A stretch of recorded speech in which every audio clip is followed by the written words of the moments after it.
Hey everybody, welcome back to Moving Matt. We do vlogs, travel, and some camera stuff. And today I'm going to be talking about should you buy the Canon EOS R5 or possibly hold off for the inevitable R1. So obviously I know that there hasn't been any confirmed specs for the R1 as of yet, but there has been a lot of rumors and speculation, and I think we can start to build a picture of maybe what the R1 has in store for us. So in this video I am going to assume that you know quite a bit about the R5, both its pros and its cons, but what I will do is go over some of the speculated specs of the R1 and give my opinion on which one I think is best depending on who you are. And then that way you can have a little bit more information before you maybe rush out and go buy the R5 this holiday season. So let's jump into it. What do we know about the R1 and what is rumored? Well, we do know that the EOS R1, which we're not even exactly sure that's the name, is going to be the follow-up to the 1DX Mark I, or well, rather the Mark III version. But it's going to be the Canon flagship camera. And as the flagship camera, we can expect some pretty high-end features. And here are some that have been rumored in the past. So it is rumored that it will have a 24 megapixel sensor with a global shutter, the fastest stills that any Canon camera has ever had, a new and improved autofocus over the EOS R5 and R6. Some are calling it the quad pixel autofocus. So that will be interesting to see how that plays out. It will have a larger body than the EOS R5, and since it does, supposedly there'll be no overheating in any of the video features, which has kind of been a problem for the R5. Now it has been said that some of these video features will be 4K HQ downsampled from 6K, and it will do this at 60 frames per second. Also, if the 1DX Mark III is any indication, it will probably have 6K RAW, considering that the 1DX Mark III had 5.5K RAW, and this will have a larger sensor at the 24 megapixels.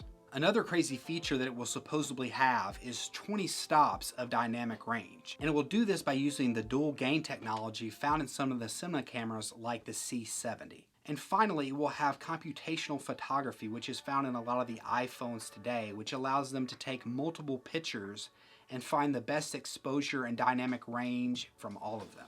Now this is the flagship camera, and the 1DX Mark III did cost $6,500, so it is rumored that this will come in between $6,000 and $8,000, which is quite significantly more expensive than the R5. So that's really something to take into consideration as well. So now that I've given you an overview of what the R1 may be, let me go into a few of the key features that stick out to me and maybe reasons to choose it over the R5.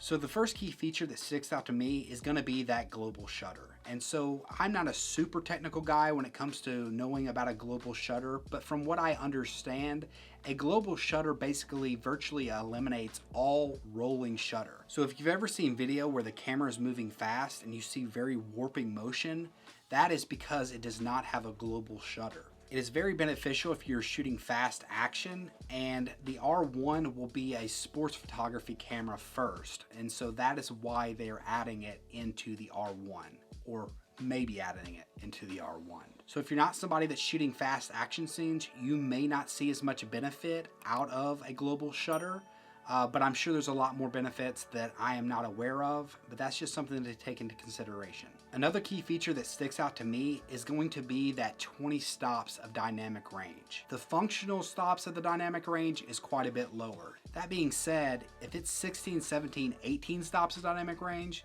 that is still extremely crazy. Most of the high-end cinema cameras do not reach that range. The Sony a7S III, which is also touted for its dynamic range, advertises 15 stops of dynamic range. So anything that is above 16 is absolutely insane. So if this is true, this will be something that's beneficial not only to photographers, but also to cinematographers. Dynamic range is usually favored even over resolution when it comes to creating pleasing video. Another key advantage that I see coming out of these rumored specs is that there's no overheating in any of the video modes. So a big negative for the EOS R5 has been the overheating issues. Now they've done a lot of firmware updates, and it seems to have been getting a lot better And I think overall, for most people, this is a non-issue. But if you're someone like me who likes to make a lot of travel content, and my wife is from Vietnam, so a lot of my travel content tends to be in tropical environments, or maybe you live in a tropical environment or somewhere that's extremely hot and humid, then the R5 may be an issue for you when it comes to shooting at the high-end level. And if you are someone that's spending close to $4,000 on the R5, I think you're wanting to shoot at those higher end specs. And if you cannot do that in the environment that you're in, then that's something to consider and maybe a reason that you want to hold off for the EOS R1. So now that I've talked about some of the pros of the EOS R1, let me also talk about a few of the cons and reasons you may want to choose the EOS R5. The first huge con is that most likely it's going to cost in the neighborhood of $7,000 or at least $6,500 and match the 1DX Mark III price. And that's a huge step up as far as cost goes when it comes to the R5, because the R5 comes in right now at $3,899. And so is it really worth an extra $1,600 plus to go with the EOS R1? Or is it worth saving that money, maybe buying some extra lenses? Another big pro of the R5 is going to be that it has a 45 megapixel sensor. And if you're a landscape photographer or somebody that loves to zoom in and crop in very far on your images, then a 45 megapixel sensor may be something that you're wanting to consider over spending extra money on the R1.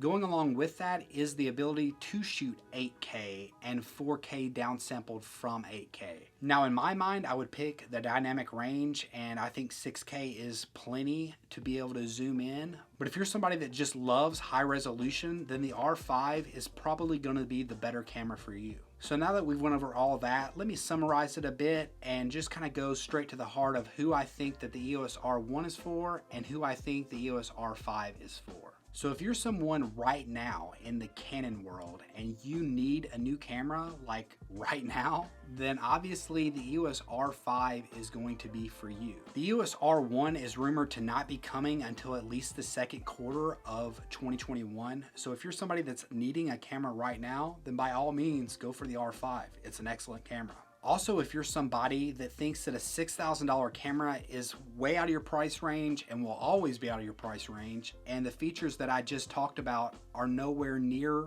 the validation to pay that much more, then also go for the R5. It is an excellent camera, and I think that 99% of you will be satisfied with what it has to offer. Also, if you're somebody that lives in a colder climate, or maybe your workflow allows you to turn off your camera and turn it back on multiple times, then maybe also consider going with the R5. It has incredible video features, and if that's going to be your workflow, then no reason to spend extra money on the R1, and the EOS R5 will be an excellent camera.